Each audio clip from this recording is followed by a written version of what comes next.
مرکز اہل سنت جامعہ رضویہ منظر اسلام کی یوٹیوب چینل ہم سبق درس نظامی میں آپ کا خیر مقدم ہے۔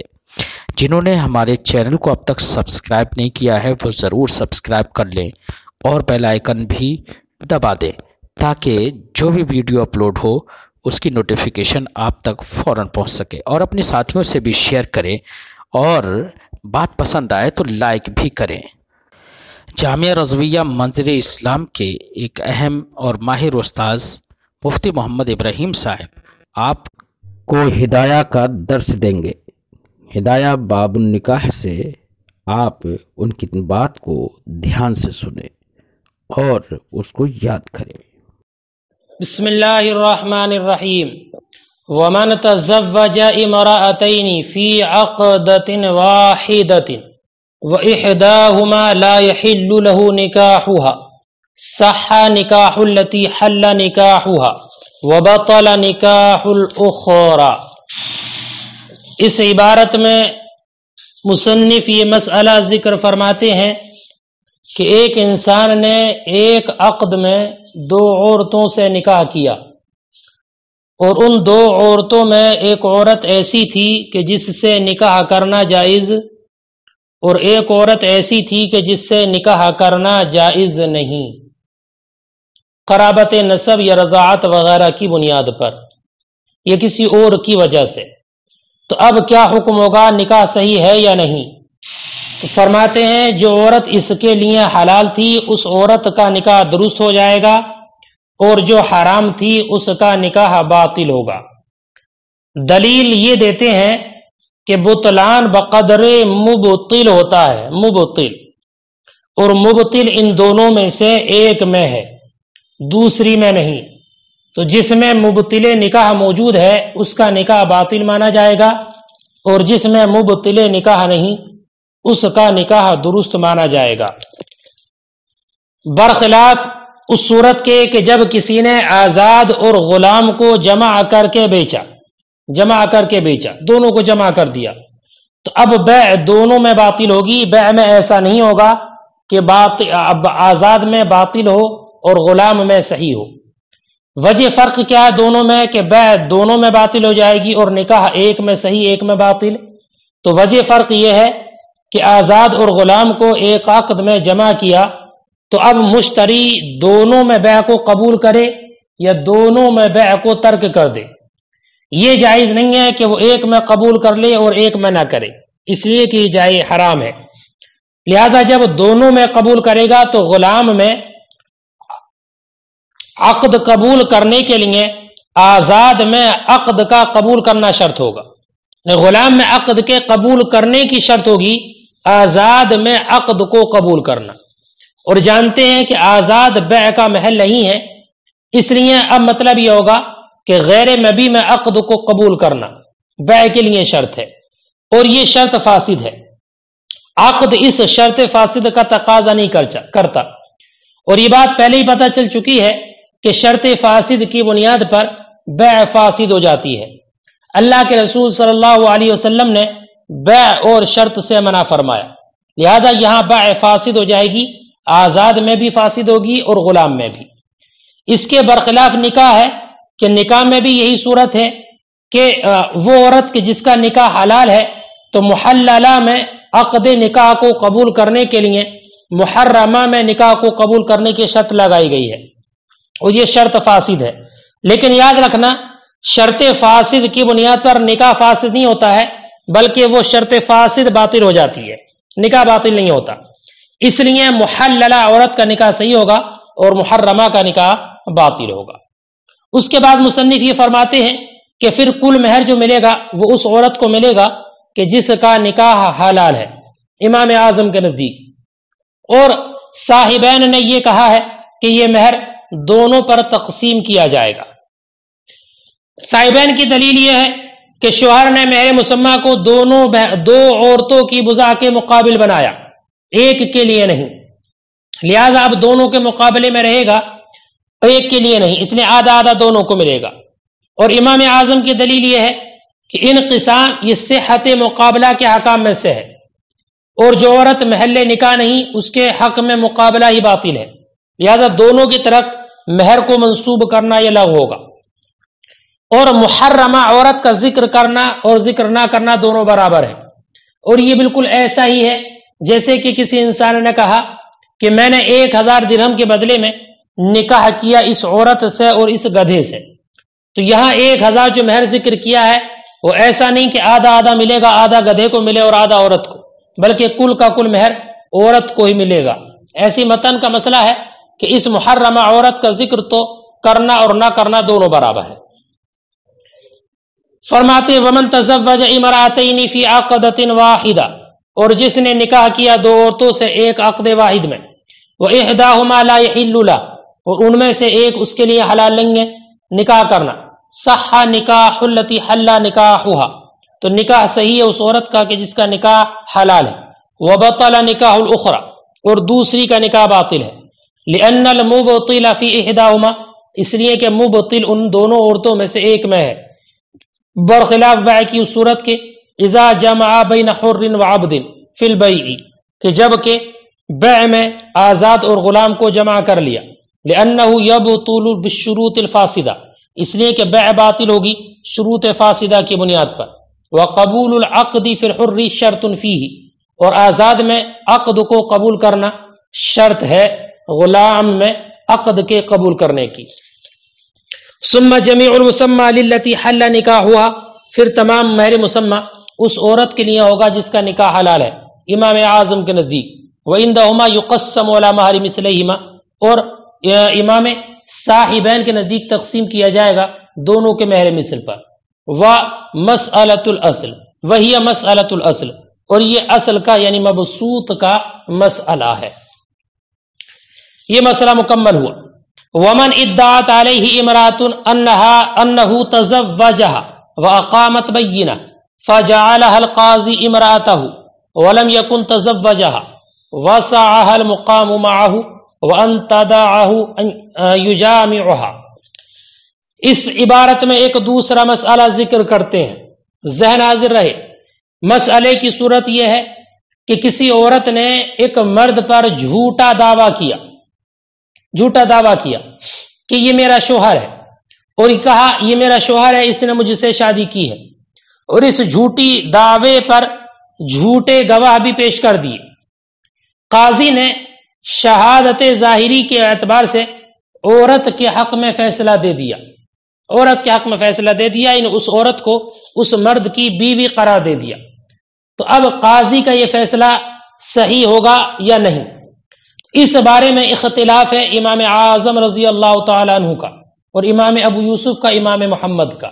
سنیے، تو اس میں امام ابو حنیفہ کے نزدیک مسئلہ یہ ہے کہ یہ فیصلہ ظاہراً اور باطناً دونوں طرح نافذ ہوگا، ظاہراً بھی اور باطناً بھی۔ ظاہر اور باطن کا معنی کیا ہے وہ آگے آتا ہے۔ امام ابو یوسف کا قول اول بھی یہی ہے، یعنی امام ابو یوسف ایک قول میں امام اعظم کے ساتھ ہے، اور امام محمد کے نزدیک ظاہراً تو نافذ ہوگا، باطناً نافذ نہیں ہوگا، اور امام ابو یوسف کا دوسرا قول یہی ہے، اور امام شافعی کا بھی قول یہی ہے۔ سنو، دلائل کے سمجھنے سے پہلے کچھ باتیں ذہن نشین رکھ لیں۔ اول یہ کہ املاک کی 2 قسمیں ہیں، ایک املاک مرسلہ اور دوسری املاک مقیدہ، املاک مرسلہ اور املاک مقیدہ۔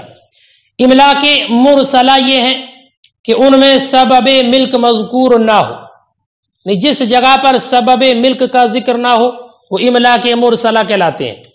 جیسے کہ کسی نے کہا کہ یہ میری باندھی ہے، اور یہ نہیں بتایا کہ یہ باندھی اس کو کیسے ملی ہے، یہ نہیں بتایا، خریدنے کی وجہ سے ملی ہے یا وراثت میں ملی ہے یا کسی اور طریقے سے ملی ہے۔ یہ املاک مرسلہ ہے کہ جہاں پر سبب ملک ذکر نہ ہو، اور املاک مقیدہ یہ ہے کہ سبب ملک مذکور ہو، مثلا وہ یہ کہے کہ یہ میری باندھی ہے اور میں نے اس کو خریدا ہے، یا فلاں نے مجھے ہبہ کیا ہے یا مجھے وراثت میں ملی ہے، تو یہ املاک مقیدہ ہے جس میں سبب ملک مذکور ہو۔ متن کا یہ مسئلہ املاک مقیدہ کے بارے میں ہے جن میں سبب ملک مذکور ہو، اس لیے کہ اس میں سبب یعنی تزوج مذکور ہے، عورت نے یہ دعویٰ کیا ہے کہ یہ میرا شوہر ہے، اس نے مجھ سے نکاح کیا ہے. ایک بات یہ ذہن نشین رکھنا. دوسری بات یہ ذہن نشین رکھنا کہ نفاذ کی دو قسمیں ہوتی ہیں، ایک نفاذ ظاہری اور ایک نفاذ باطنی. یہ جو کہا نا کہ امام اعظم کے نزدیک ظاہراً اور باطناً دونوں طرح نافذ ہو جائے گا، تو نفاذ دو قسم کا ہوتا ہے، ایک ظاہر اور ایک باطن. نفاذ ظاہری کسے کہتے ہیں؟ تو نفاذ ظاہری یہ ہے کہ اس پر دنیاوی احکام کا ترتب ہو سکے. کیا ترتب؟ مثلا بیوی کا قدرت دینا اور شوہر پر نفقہ اور کسوہ وغیرہ کا واجب ہونا، یہ نفاذ ظاہری ہے ظاہر کے اعتبار سے. اور نفاذ باطنی یہ ہے کہ اللہ تعالیٰ کے نزدیک بھی اس نکاح کی حلت ثابت ہو جائے، حلت ثابت ہو جائے اللہ کے نزدیک بھی. املاک مرسلہ میں قاضی نے جھوٹی شہادت پر فیصلہ دیا تو یہ فیصلہ بالاتفاق ظاہراً نافذ ہوگا، باطناً نہیں. املاک مرسلہ میں جہاں پر سبب ملک مذکور نہ ہو، تو اگر قاضی نے جھوٹی شہادت پر فیصلہ دے دیا تو اب یہ فیصلہ بالاتفاق ظاہراً تو نافذ ہو جائے گا، باطناً نہیں ہوگا، اللہ کے نزدیک نہیں. اور املاک مقیدہ میں جھوٹی شہادت پر فیصلہ دیا جو متن میں ذکر ہے تو امام اعظم کے نزدیک ظاہراً اور باطناً دونوں طرح نافذ ہو جائے گا، ذرا رکھنا. اور امام محمد اور امام شافعی کے نزدیک ظاہراً نافذ ہوگا، باطناً نافذ نہیں ہوگا. اور امام ابو یوسف کا قول اول امام اعظم کے ساتھ ہے اور قول ثانی امام محمد کے ساتھ ہے. یہ ہے اس کی تفصیل. اب سنیں دلائل. امام محمد کی دلیل کا حاصل یہ ہے کہ گواہ چونکہ جھوٹے ہیں اس لیے قاضی نے حجت میں غلطی اور خطا کی ہے. اور اگر حجت میں خطا ہو تو حجت میں خطا یہ نفاذ باطنی کو روکتی ہے، حجت کی خطا نفاذ باطنی کو روکتی ہے. اس لیے قاضی کا یہ فیصلہ ظاہراً تو نافذ ہو جائے گا، اور ظاہراً نافذ ہونے کا مطلب یہ ہوگا کہ شوہر پر نفقہ واجب ہوگا، کسوہ واجب ہوگا، لیکن باطناً یہ نافذ نہیں ہوگا. ظاہراً نافذ ہوگا، باطناً نہیں ہوگا، جس کا اثر یہ ہوگا کہ شوہر کے لیے اس عورت سے وطی کرنا جائز نہیں ہوگا، وطی کرنا جائز نہیں ہوگا. امام محمد فرماتے ہیں یہ بالکل ایسا ہی ہے کہ اگر شہادت دینے کے بعد شاہدوں کا غلام ہونا یا کافر ہونا ظاہر ہو گیا تو قاضی نے اگر فیصلہ دیا تھا تو وہ فیصلہ ظاہراً تو نافذ ہوگا اور باطن کے اعتبار سے وہ نافذ نہیں ہوگا، اور اس پر سب کا اجماع ہے. لہذا گواہوں کا جھوٹا ہونے کی صورت میں بھی قاضی کا فیصلہ باطناً نافذ نہیں ہوگا. یہ دلیل کا حاصل امام محمد، امام شافعی اور امام ابو یوسف کے قول جو امام ابو محمد کے ساتھ ہے. امام اعظم کی دلیل سنو. امام اعظم کی دلیل یہ ہے قاضی حقیقت صدق پر مطلع ہونے کا مامور نہیں ہے. قاضی اس بات کا مامور نہیں ہے کہ وہ حقیقت صدق پر اطلاع پائے، کیونکہ حقیقت صدق پر تو اطلاع پانا یہ متعذر ہے. البتہ تعدیل وغیرہ سے یہ ثابت ہو گیا کہ گواہ قاضی کے نزدیک صادق ہیں، اور گواہوں کا صادق ہونا ہی حجت ہے. اور جب حجت قائم ہو گئی تو قاضی پر فیصلہ کرنا واجب ہے، لازم ہے. یہاں تک کہ اگر ایسی صورت میں یہ سمجھے کہ مجھ پر فیصلہ دینا لازم نہیں تو کافر ہو جائے گا، اور اگر لازم سمجھے میں اگر تاخیر کرے تو فاسق اور گناہ گار ہوگا. اس لیے قاضی کے نزدیک وہ حجت اور گواہ صحیح ہیں تو اس پر فیصلہ دینا لازم ہے. اور رہا یہ کہ کفر اور رقیت پر قیاس کرنا، فرماتے کفر پر واقف ہونا یا رقیت پر واقف ہونا یہ تو آسان ہے، اس لیے کہ غلام اور کافروں کو ان کی مخصوص علامتوں سے پہچانا جا سکتا ہے. اس لیے اس مسئلے کو کافر یا رقیق ہونے پر قیاس کرنا یہ درست نہیں ہے، یہ درست نہیں ہے. ترجمہ دیکھیں. ومن ادعت علیہ امرات، اور جس پر کسی عورت نے دعویٰ کیا انہ تزوجہا کہ اس سے نکاح کیا ہے، واقامت بینۃ اور اس نے دلیل بھی قائم کر دی، فجعلها القاضی امراتہ تو قاضی نے اس کو اس کی بیوی بنا دیا، ولم یکن تزوجہا حالانکہ شوہر نے اسے نکاح نہیں کیا ہے، وسعها المقام معه تو اس عورت کے لیے گنجائش ہے اس کے ساتھ قیام کرنے کی، وان تدعه اور اس بات کی کہ اس کو چھوڑ دے کہ وہ اس کے ساتھ جماع کرے. وهذا عند ابی حنیفہ اور یہ امام اعظم کے نزدیک ہے، وهو قول ابی یوسف اولا اور یہی قاضی ابو یوسف کا قول اول ہے، وفی قول الاخر اور امام قاضی ابو یوسف کے دوسرے قول وهو قول محمد اور یہی امام محمد کا قول ہے، لا یسعہ اس کے لیے گنجائش نہیں ہے ان یطاعہا کہ اس عورت سے وطی کرے، اور یہی امام شافعی کا قول ہے۔ لأن القاضی اخطأ الحجۃ اس لیے کہ قاضی نے حجت میں خطا کی ہے، اذ الشہود کذبا اس لیے کہ قاضی گواہ جھوٹے ہیں، کاذب کی جمع کذبا، فصارا تو یہ ایسا ہو گیا کما اذا ظہر انہم عبید او کفار جیسے کہ وہ غلام ہیں یا کافر ہیں۔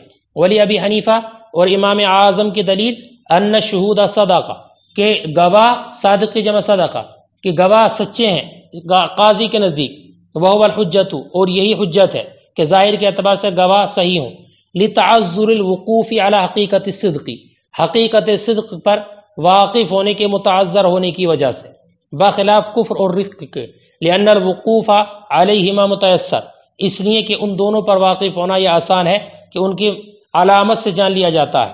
وَإِذَا ابْتَنَا الْقَضَاءَ عَلَى الْحُجَّةِ اور جب قضا کی بنا حجت پر ہے، وَأَمْكَنَ تَنْفِيذُهُ بَاطِنًا اور اس کا نافذ کرنا ممکن ہے باطناً بھی، بتقدیم النکاح نکاح کی تقدیم سے، نکاح کی تقدیم سے مراد یعنی اس نکاح کو مقدم مان لیا جائے گا، نفذ قطعا للمنازع تو اس کو نافذ کر دیا جائے گا منازعہ کو ختم کرنے کے لیے، منازعہ کو ختم کرنے کے لیے، بخلاف املاک مرسلہ کے، املاک مرسلہ بتا دیا تھا کہ جن میں سبب ملک مذکور نہ ہو، لأن فی الاسباب تزاحم اس لیے کہ اسباب میں تزاحم ہو سکتا ہے، کیونکہ ایک ملک کے بہت سے اسباب ہو سکتے ہیں اور سبب ملک ذکر نہیں کیا، مثلا سبب ملک شراء بھی ہو سکتا ہے، وراثت بھی ہو سکتی ہے، ہبہ بھی ہو سکتا ہے، صدقہ بھی ہو سکتا ہے، اور تمام اسباب میں مزاحمت ہے، تو اگر قاضی ایک سبب کو متعین کر کے فیصلہ دے تو ترجیح بلا مرجع لازم آئے گی، اس لیے نفوذ باطنی میں یہ ممکن نہیں ہے، بخلاف املاک مرسلہ کے، لأن فی الاسباب تزاحم اس لیے کہ اسباب میں تزاحم ہے، فلا امکان تو یہ ممکن نہیں ہے، واللہ اعلم اور اللہ رب العزت خوب بہتر جاننے والا ہے۔